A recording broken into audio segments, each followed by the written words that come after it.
jouer petit bras, c'est quelque chose que l'on dit souvent.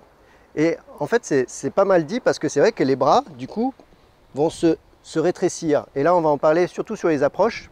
Les bras, ça implique pas mal de rotation. Donc là, si on regarde, je te fais la vidéo pour toi pour après. Si on regarde à l'impact, hop, ici, là déjà, on voit les bras qui se recroquevillent ici. Oui, là. oui.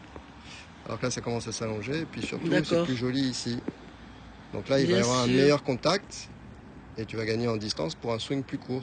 Tu n'as pas beaucoup de largeur et le club est très haut. Alors que là, tu as beaucoup plus de largeur, le club est moins haut. Donc tu vas aller beaucoup plus loin, mais avec un swing plus petit. Souvent, quand on joue petit bras, c'est qu'on ne joue pas le coup à fond. On n'a pas confiance en sa technique, on a une petite approche à faire et on hésite à y aller.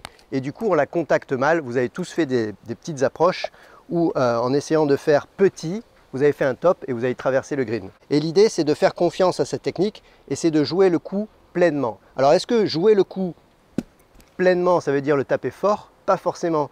Jouer le coup pleinement, ça veut dire jouer la technique, la bonne technique. Faire confiance à la technique et surtout aux approches. Les coups de 10 à 40 mètres. Voilà, est-ce que je joue petit bras avec ses bras qui se replient ou est-ce que je joue la technique, la bonne technique? Et ça, il faut le choper dès le coup d'essai. Dès que je rentre dans le coup à jouer, il faut que je l'intègre dans la routine. Dans la routine, dans mon coup d'essai, je sais quelle technique je dois utiliser. Je vais dans le coup et je joue la technique.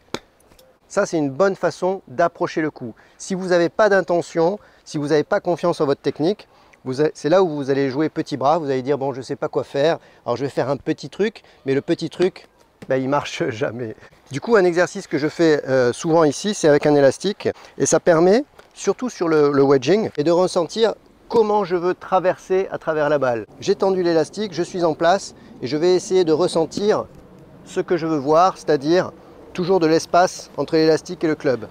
Si vous le faites mal, hop, l'élastique va venir à travers mes mains, la tête de club est haute, et là on n'est pas bon. Donc je travaille ma technique, je fais confiance à ma technique.